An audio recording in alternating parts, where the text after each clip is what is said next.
Director சார்ட்ட கொடுங்க. Director ஆமா.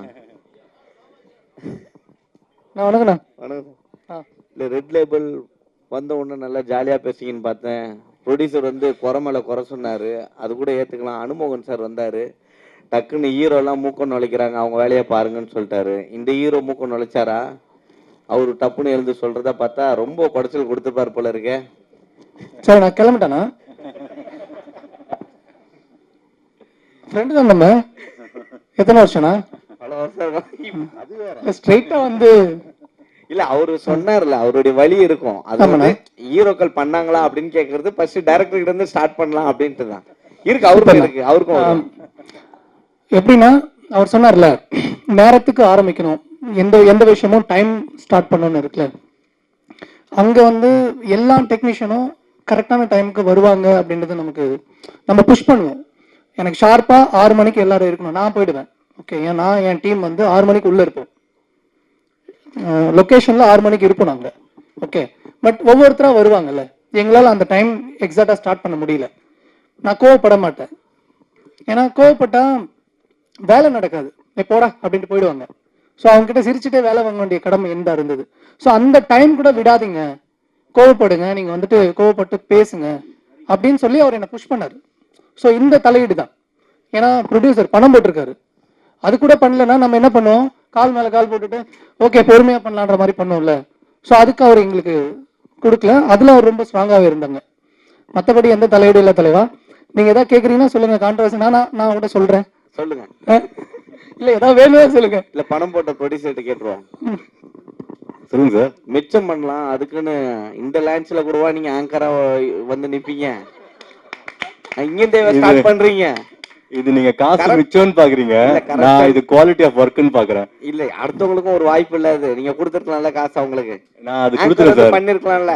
ஆங்கர் நாங்க ஆல்ரெடி செலக்ட் பண்ணி அவங்களுக்கு காசு கொடுத்து நான் வீட்டுல உட்கார சொல்லிட்டேன். ஓ, காசு கொடுத்து வீட்டுல உட்கார சொல்லிட்டீங்க? அப்படிலாம் இல்லைங்க. இல்ல நல்ல ப்ரொடியூசரா இருக்கீங்க. இல்ல அப்படி கிடையாது. நீங்க வந்து ஒரு நாளைக்கு 3-4 பிரஸ் மீட் பாப்பீங்க. எனக்கு தெரியும் உங்க பிசினஸ் எவ்வளவு டயரிங்கா இருக்குன்னு. ஒரு நாளைக்கு 4-5 படம் பாப்பீங்க. அதனால உங்களை கொஞ்சம் என்கேஜிங்கா வச்சுக்கலாம் அப்படின்றதுக்காக தான் இது நான் பண்ணேன். இது ரொம்ப யூஸ்வலா இருந்ததுன்னு வச்சுக்கோங்களேன். அவங்க நான் தப்பு சொல்லல சார், ஆல்ரெடி படத்துல 200 பேருக்கு வேலை கொடுத்துட்டேன் சார், ஒருத்தவங்களுக்கு கொடுத்ததா கஷ்டம். இல்ல நிறைய நடிகர்களை இங்க வந்து ஒரு நடிகர் வந்து இவ்வளவு கேட்டாரு, கிலோமீட்டர் கேட்டாருன்னு ஏன் பேரை சொல்றதுக்கு நீங்க எல்லாம் தயங்குறீங்கன்னு தெரிஞ்சுக்கலாமா? நான் தயங்கல சார், என் பிஆர் இவர் பேர் ரிப்பேர் ஆயிடும். இல்ல சார், என் பேர் சூப்பர் பேர். நான் கடைசி வரைக்கும் அதான் இல்ல சொல்லலாம் சார், எனக்கு அந்த பயமே கிடையாது. பட் என் பிஆர் வந்து வேணான்னு சொல்லிட்டாரு, அதனால நான் சொல்லல. சக்சஸ் மீட்டை நான் சொல்றேன் வச்சேன்னா. ஏன்னா இப்போ இந்த சினிமாவில் நிறைய கல்ச்சர் இருக்குன்னு எல்லாம் சொன்னாங்க இல்லையா, எனக்கு எல்லாம் புதுசாக இருக்கிறதுனால ஒரு இன்ட்ரெஸ்டிங் கல்ச்சர் என்னன்னா, இப்போ இந்த போஸ்டர்ஸ்லாம் ஒர்க் பண்ணுறாங்கல்ல, அப்போ ஃபர்ஸ்ட் ஒரு பேக்கேஜ் இருக்கும், அந்த பேக்கேஜில் ரன்னிங் சக்ஸஸ்ஃபுல்லி போஸ்டரும் இருக்கு. அதை நான் கேட்டேன், ஏன்ப்பா பண்ணுறீங்க, ஃபர்ஸ்ட்டே நாங்கள் பண்ணிடுவோம் அப்படின்னா. ஏய் படம் சக்ஸஸ் ஆனதானே ரன்னிங் சக்ஸஸ்ஃபுல்லி போடணும் அப்படின்றாங்க. அது நம்ம படத்துக்கு இருக்காது.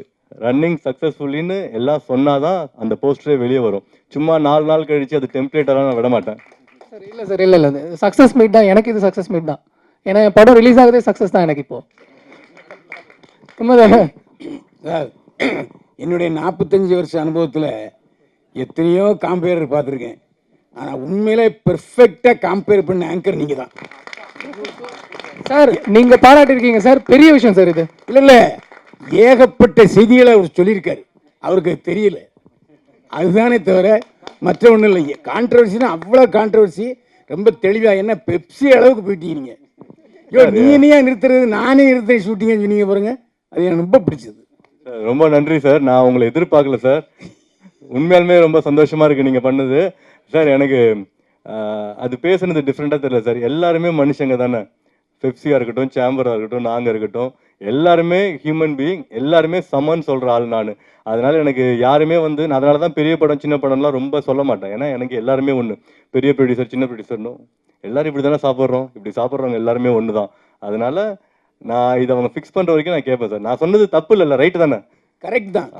இன்னொன்று, இதில் ஓட்டு போடுற சிம்பிள் வச்சுருக்கீங்களே எதுக்கு? காலேஜ் எலெக்ஷனில் பசங்கள்லாம் ஓட்டு போடுறாங்க சார், அதனால அந்த சிம்பிள் அங்கே வந்துச்சு.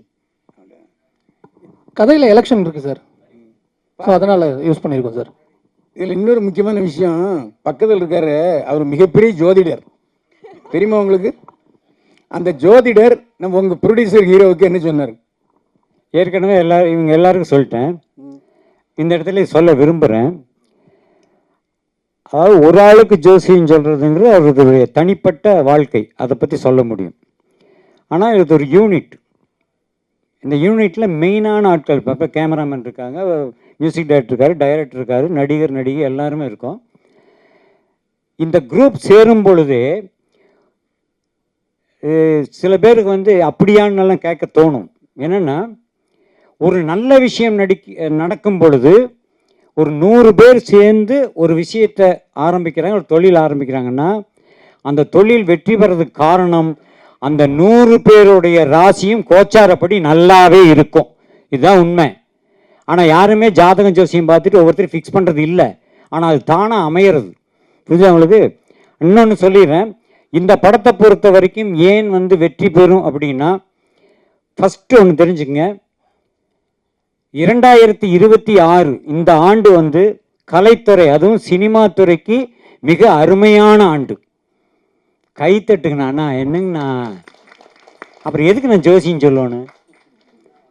26ஆம் ஆண்டு என்பது வந்து மிகச்சிறந்த ஆண்டு, திரை உலகுக்கு ரொம்ப ரொம்ப முக்கியமான வருஷம். அந்த ஆண்டில் இவங்க அடியெடுத்து வைக்கிறாங்க, ஒரு புதிய யூனிட் களத்தில் இறங்குது. ஸோ சின்ன படங்களும் சூப்பர் ஹிட் ஆகும் என்ற ஒரு பெயரை இந்த கிரீன் லேபிள் வாங்கியே கொடுக்கும் கொடுக்கும் கொடுக்கும். நான் டைட்டில் மாற்றிட்டேன், ஆடியன்ஸ் ரிப்போர்ட் கிரீன் லேபிள் தான் சார். நான் ரெட் லேபிள் சேர்க்கறதுக்கே கஷ்டப்பட்டுட்டு இருக்கேன். அடுத்தது கிரீன் லேபிள் வைங்க. இதை என்ன இன்னொன்று சொல்லிடுறேன் அண்ணே, நீங்கள் கேட்டதுக்கு. இந்த படத்தை பொறுத்த வரைக்கும் எப்படிங்களா, பொதுவாக வந்து ரசிகர்களில் சில குடிமக்களுக்கு ரெட் லேபிள் பிடிக்கும், பல குடிமக்களுக்கும் ஒரு ரெட் லேபிள் பிடிக்கும். அது இரவில் குடிப்பது, இது பகலில் குடிப்பது. ஆனால் இரவில் குடிப்பவனும் சரி, பகலில் குடிப்பவனும் சரி, இந்த 2 குடிகாரங்களுமே, முதல் சொன்னது டீ, இன்னொன்று சொன்னது பிராண்ட் டீ. அது ஒரு பிராண்டான டீ. அது இவர்கள் இந்த குரூப் பூராமே இந்த ரெட் லேபிள் படத்தை நிச்சயமாக பார்த்து பாராட்டுவார்கள். ஹீரோயின் நேம் வந்து அஸ்மினா, யாஸ்மினா? அஸ்மின். அஸ்மின் சார், அஸ்மின் தானா? ஓகே. லெனினுக்கு ஒரு கேள்வி. ஹீரோயின் வந்து ரெட் லேபிள்னு சஜஸ்ட் பண்ணதாக சொல்லியிருந்தீங்க. ஆக்சுவலாக நீங்கள் பேசுனதெல்லாம் வச்சு பார்க்கும்பொழுது நிறைய ரெவல்யூஷனரி விஷயங்கள்லாம் நீங்கள் பேசுனீங்க. ரெட் ரெபல்கிட்ட கூட வச்சிருக்கலாமா அப்படின்னு தோணுது. வச்சிருக்கலாம் சார். நான் பேசுனது ரெவல்யூஷன்லாம் கிடையாது சார். பேசிக் இல்லை டைட்டில் இஷ்யூஸ்ல இருந்து கமிஷன்ல இருந்து எல்லாமே நீங்க பேசுனீங்க இல்லையா?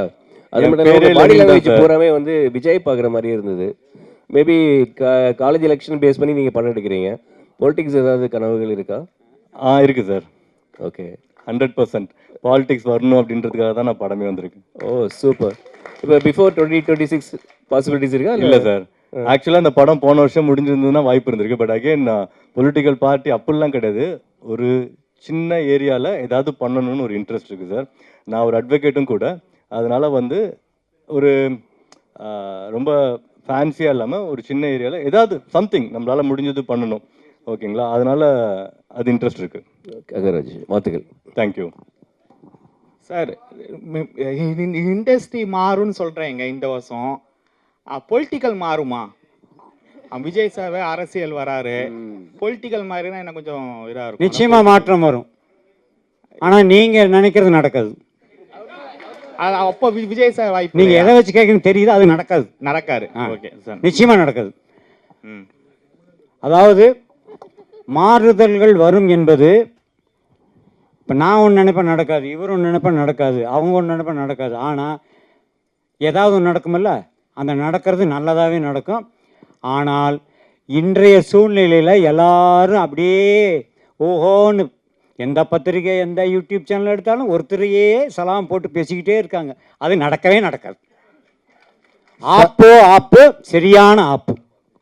கதாசிரியர் சார், கதாசிரியர் சார், காலேஜில் கொலை உண்மை கதையா? உண்மை கதையெல்லாம் கிடையாது சார், கற்பனை கதை தான் அது.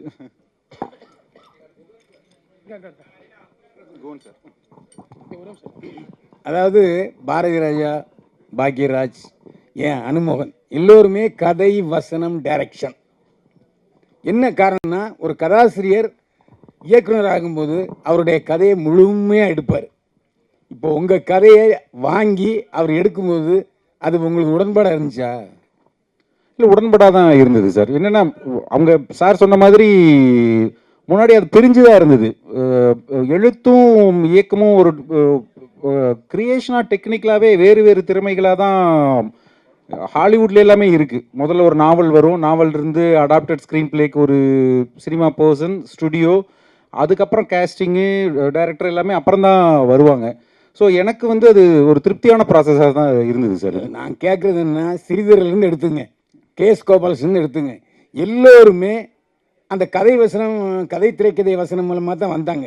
இதுக்கு இன்னொரு காரணம், நான் டைரக்டர் கேட்கும், அந்த கதைக்காரர்கிட்ட கேட்கும்போது, சார் என்னுடைய கதையை நான் தான் சார் எடுக்க முடியும், அது மட்டும் இல்லை ரைட்ஸ் எனக்கு, இப்போ நாளைக்கு இந்த படம் வெற்றி பெறும்போது இன்னொரு மொழிக்கு போகும்போது உங்களுடைய உரிமை என்னவா இருக்கும்? நீங்கள் முதல் சொன்னீங்களே என் கதையை நான் எடுக்கணுங்கிறத விட ரெண்டாவது சொன்னீங்களே சார், அந்த ரைட்ஸ் எனக்குங்கிற பிரச்சனைகள் தான் நிறைய பேர் அதுக்குள்ளே அந்த கதை திரைக்கதை வசனம் இயக்கம்னே வந்துச்சு. கலைஞர் அவர்கள் எழுதும்போது, அண்ணாதுரை அவர்கள் எழுதும்போது, ஈவன் பாகிராஜ் சார் பிகினிங்கில் நிறைய கதைகள்லாம் கொடுத்து அப்புறம் தான் இயக்கத்துக்கு வந்தார். ப்ராசஸாகவே வந்து ஒரு டைரக்டர் தான் கதை எழுதணுங்கிறது கிடையாது சார். கதை திரைக்கதை இன்னொருத்தருதாகவும் டைரக்டராக இன்னொருத்தரும் இருக்கிறது தான் ஆக்சுவல் ப்ராசஸ்.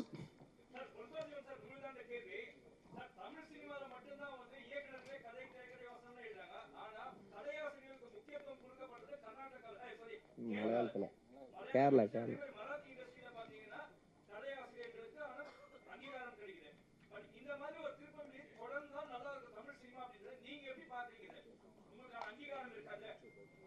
இல்லை, இதுதான் முதல் இப்போ தான் நான் கதை திரைக்கதை எழுதி கொடுத்துருக்கேன். ஆக்சுவலாக இது ஒரு ஆரோக்கியமான ஒரு இதுவாக இருக்கும். வேறு வேறு தளங்கள்ல இருந்து கதைகளோட ஆட்கள் வருவாங்க, வித்தியாசமான சினிமாக்கள் வரும்.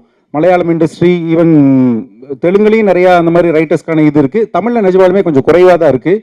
கண்டென்ட் ட்ரிவன் ஃபிலிம் வேணும்னா நீங்கள் நிறையா ரைட்டர்ஸ்க்கு கிட்ட நிறையா ரைட்டர்ஸும் உள்ளே வருவாங்க. நிறைய பேர் காத்துட்டு இருக்கிறாங்க கதைகள் வச்சுக்கிட்டு. அவங்க எல்லாருமே அசிஸ்டன்ட் டைரக்டராக இருந்து டெக்னிக்கல் குவாலிட்டி தான் கற்றுக்கிட்டு வர முடியாத, எழுத்து மட்டுமே வர்ற ஆட்களும் இருக்கிறாங்க. சில பேர் பிரமாதமாக படம் எடுப்பாங்க, அவங்களுக்கு வந்து ஒரு எழுத்தாளர் தேவைப்படும். இது நிஜமாலுமே ரெண்டு விதமான டேலண்ட்டு. இண்டிவிஜுவல் ரைட்டர்ஸ் வர்றது இண்டஸ்ட்ரிக்கு, அதுவும் ஒரு கண்டென்ட் தேவைங்கும் போது ரொம்ப தேவையான சமாச்சாரம் தான் நான் நினைக்கிறேன் சார்.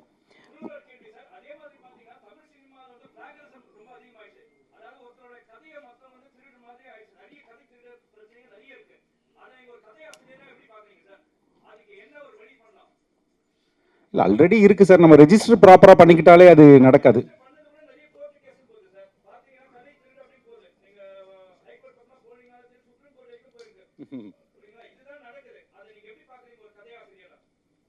இல்லை, கதை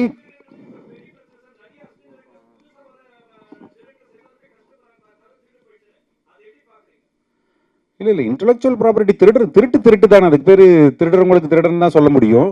பட் நிறையா நம்ம பாதுகாப்பாக இருந்துக்க வேண்டியதாக இருக்குது. வீட்டை பூட்டிக்கிற மாதிரி நம்ம கதையும் பத்திரமா வச்சுக்கிறது நம்மளுடைய பொறுப்பு தான் அது.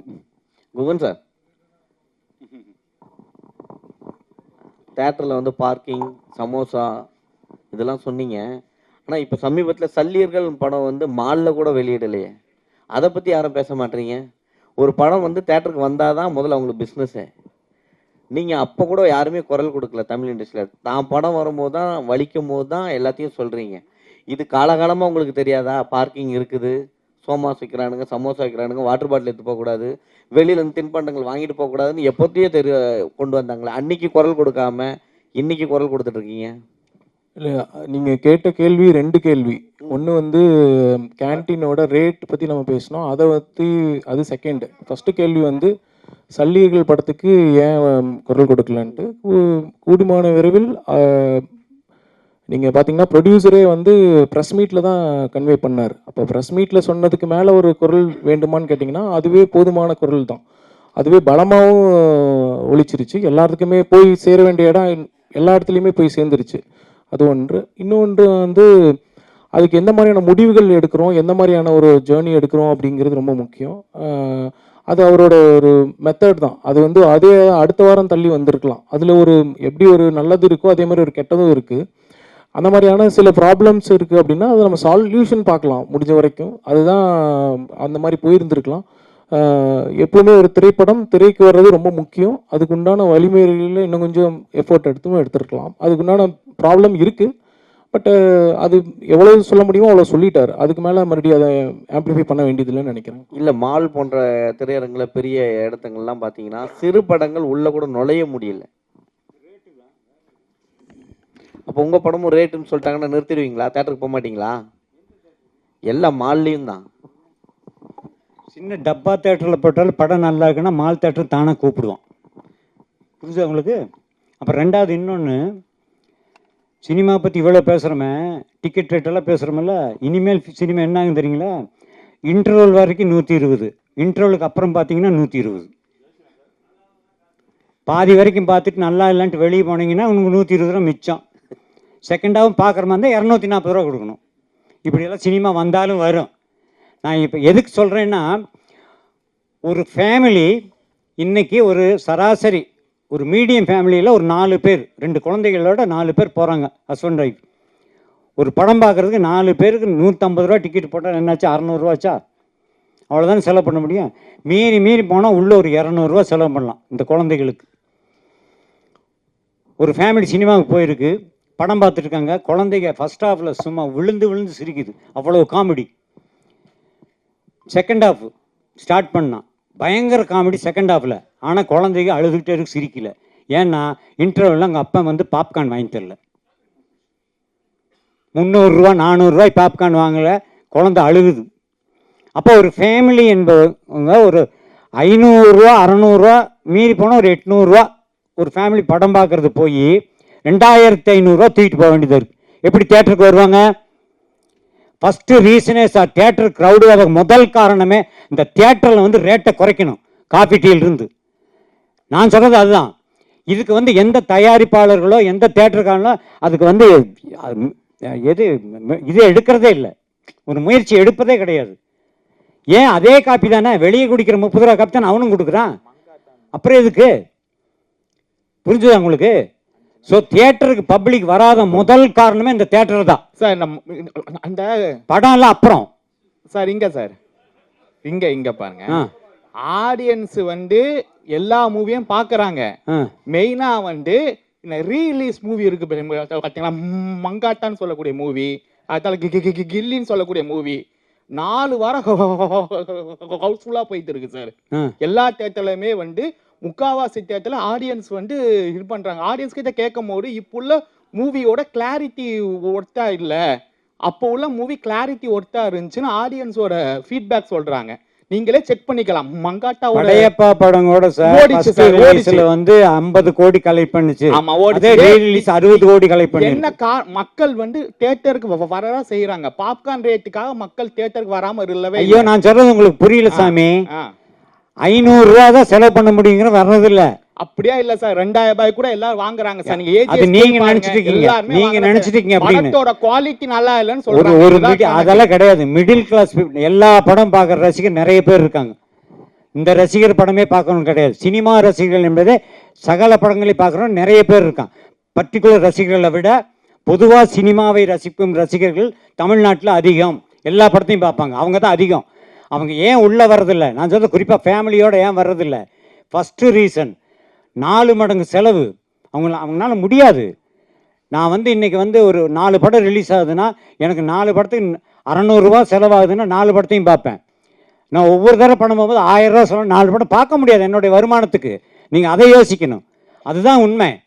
தியேட்டருக்கு க்ரௌடு வரும்னா உள்ள நுழைஞ்சோன்னே அவங்க ஏதாவது ஸ்நாக்ஸ் ஏதாவது சாப்பிட்ணும், காஃபி கீஃபி சாப்பிட்ணுன்னா அந்த ரேட்டை குறைங்க, ஆட்டோமேட்டிக்காக உள்ளே வருவான். அந்த கொடுக்குற 150 ரூபாய்க்கு எந்த படமும் குறைய இருக்காது. அதெல்லாம் சும்மா ஏன் வர்றதில்லைங்கிறது தான் ரீசன் சொல்கிறேன். காஸ்ட்டு வந்து உள்ளே விற்கிற பொருட்களுடைய விலை வந்து ரொம்ப ஓவர் டிக்கெட்டை விட. அதனால தான் ஃபேமிலியாக வர்றதில்லை. ஜாலியாக போகிறவன் போவான், 500 ரூபாய்க்கு 600 ரூபா செலவு பண்ணுறவன் உள்ள தேட்டருக்குள்ளே போவான், எல்லா படத்துக்கும் போவான்.